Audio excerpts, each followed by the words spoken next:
¿Qué tal? ¿Cómo están? Bienvenidos a Caretas Digital en medio de toda la eh, dramática situación que atraviesa el país y la crisis política que se ahonda en realidad día a día. Ha aparecido un reportaje en Cuarto Poder que da cuenta pues de una filmación donde se ve a la cuñada en principio del presidente Pedro Castillo, hermana de la hermana menor de la señora primera dama, Lilia Paredes, que sabemos pues ha sido en realidad criada en realidad por la pareja presidencial, Jessica Paredes, ofreciendo una obra en Cajamarca. Es decir, ella está con los comuneros, pero acompañando en realidad como parte de la empresa, que eventualmente sabemos además ha ganado una licitación luego por 3 millones, y planteándoles las condiciones y los requisitos que necesitan para sacar adelante, en este caso, una obra, como decimos ya con el chaleco de la empresa. Se está hablando de tráfico de influencias, se está hablando de peculado, pero ya es una situación que complica adicionalmente al entorno, en este caso del presidente. El doctor penalista Carlos Caro Coria nos acompaña para poder entender un poco cuáles podrían ser los delitos y cómo de todas maneras, claro, sigue comprometiendo al propio presidente de la República, lo cual es inevitable. Doctor Caro Coria, gracias por estar con nosotros hoy. ¿Qué tal, Enrique? Buenas tardes, ¿qué tal? Se está hablando de tráfico de influencias y se está hablando de peculado, digamos, incluso en una modalidad grabada, si se llega pues a la conclusión de que efectivamente esto causó un perjuicio al Estado. ¿Hay otras posibilidades de delitos que puedan involucrarse, incorporarse en una investigación? En efecto, mira, que hay que tomar en cuenta lo siguiente, ¿no? Desde el punto de vista de lo que es la contratación pública, la regulación prohíbe terminantemente que los familiares directos de los funcionarios públicos, y especialmente los que tienen manejo presupuestal, contraten con el Estado. Es decir, de forma directa o indirecta, de manera que su sobrina, cuñada, antenada, como se le quiera llamar, no tiene ninguna legitimidad legal para poder contratar por cuenta del Estado. Sí está haciendo las veces de una funcionaria pública que participa, promueve o favorece un contrato del Estado, está por una parte usurpando funciones porque ese no es su trabajo, no está elegida, ni designada, ni contratada para poder, digamos, realizar esto. Y por otro lado está favoreciendo la contratación de una empresa en términos completamente irregular. Eso nos pone en varios terrenos: el terreno del delito de usurpación de funciones, tráfico de influencias, colusión desleal, que aplica para todo lo que es contratación pública. Ese sería para mí el marco inicial para una investigación de la Fiscalía, que es la que entiendo a estas alturas del partido ya se ha iniciado. Esto se dio en septiembre. Esto quiere decir que el entorno del presidente Castillo, probablemente el propio presidente, entraron muy directamente a determinadas áreas, ¿no? Lo que estamos viendo es transportes y comunicaciones, es decir, de un lado se dio una especie de cuoteo. Ya hemos visto lo que está pasando con Perú Libre en el caso de agricultura, ¿no? Que poco lo habla el señor Cerrón, y en el caso de agrorural, que ha sido pues un feudo prácticamente, ¿no? de Perú Libre, y hay otros ministerios.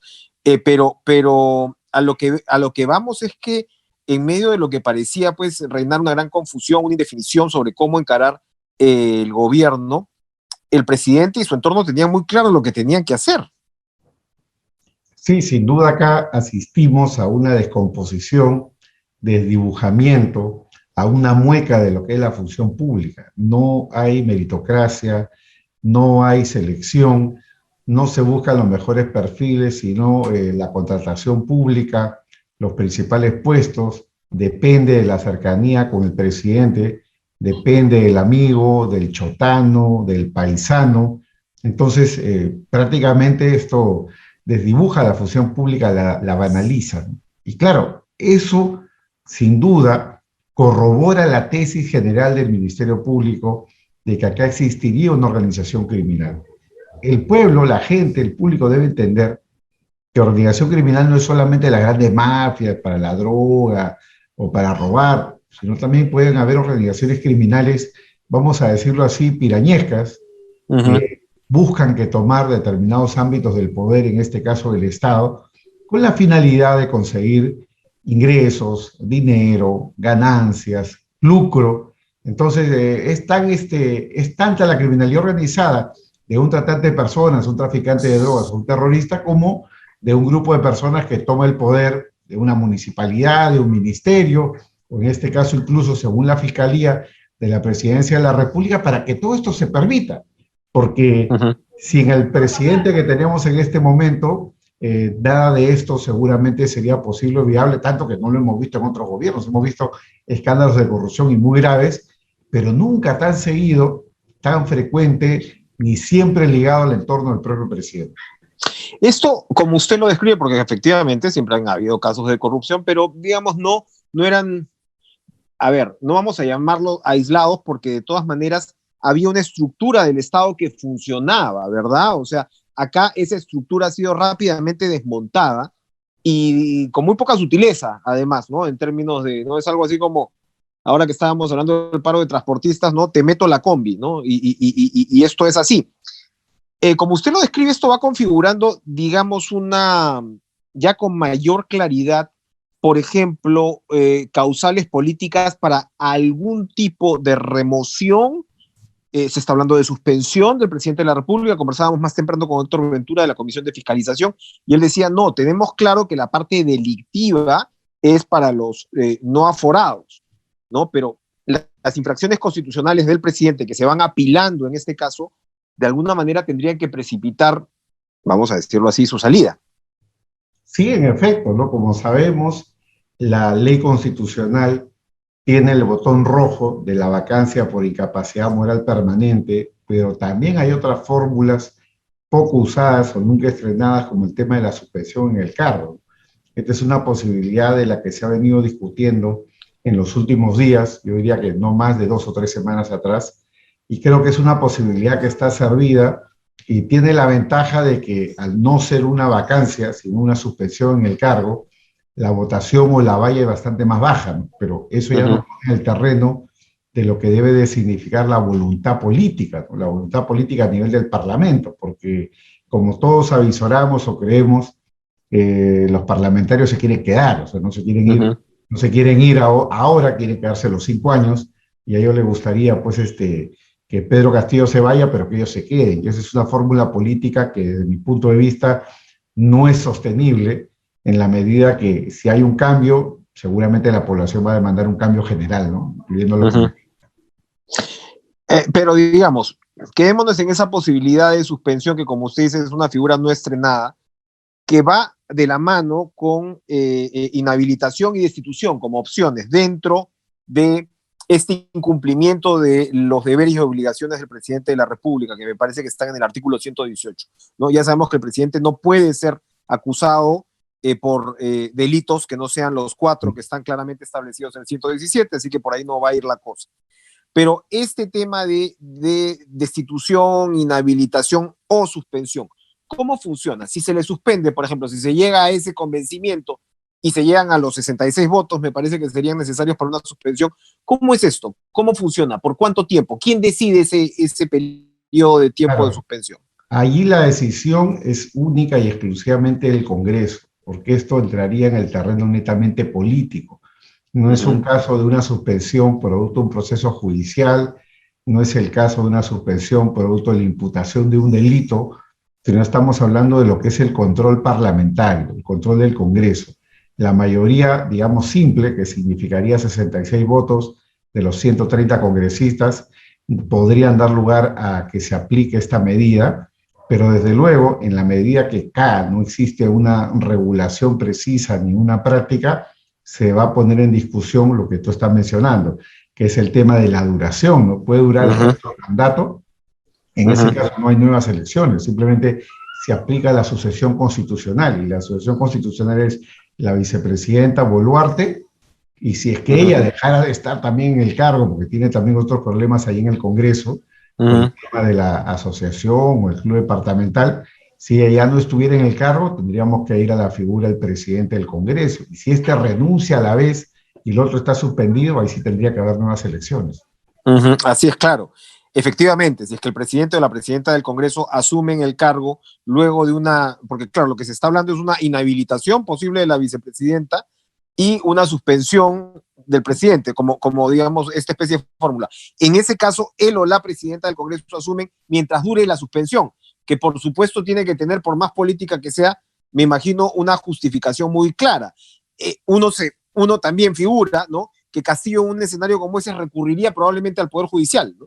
Sí, seguramente iría a la vía constitucional, una acción de amparo, y esto llegaría en su momento al nuevo Tribunal Constitucional con la nueva composición, que tendrá que fijar la pauta, ¿no?, y tomar una decisión. Y yo creo que el tribunal ahí va a tener que actuar políticamente. Recordemos que los tribunales, si bien tienen un fundamento jurídico, tienen también un componente político que es parte de su naturaleza. Porque si, por poner un ejemplo, ¿no?, si es que ya hay una crisis política que se supera, el señor Castillo estuviera, en la hipótesis, ya fuera el cargo, y habría un presidente interino, un presidente accesitario, para decirlo con más claridad, y el tribunal estima de que la estabilidad política es la que se debe de mantener, las interpretaciones que se puedan hacer de la Constitución son bastante, digamos, aladinas, ¿no?, frente a lo que pueda significar la estabilidad política.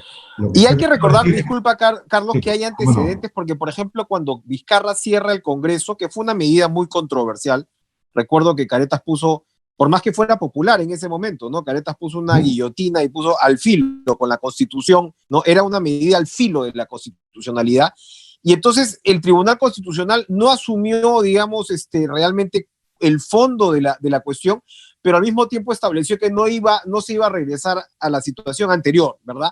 O sea, esos son digamos, ejemplos de criterios políticos bajo los cuales también se rige el Tribunal Constitucional frente a la situación que tiene al frente, ¿no?, en el país, ¿no? Opera sobre eso, evidentemente.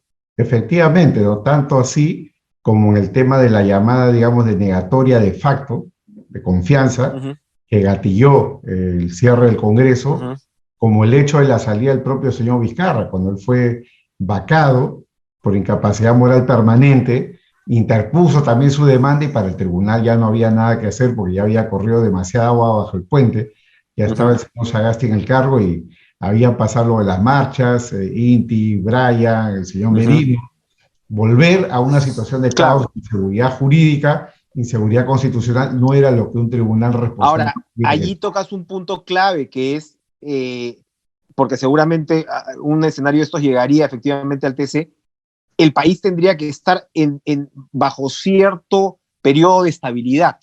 Y allí la pelota está en la cancha del Congreso, es decir, la pelota estaría en la cancha ya sea por el lado de la conformación de una mesa directiva lo suficientemente viable, o ya sea también porque ese eventual nuevo gobierno demuestre una capacidad para poder estabilizarse. Claro, eso siempre y cuando, digamos, la población no se manifieste de manera contundente con respecto a un adelanto de elecciones y aunque se vayan todos ya, ¿no?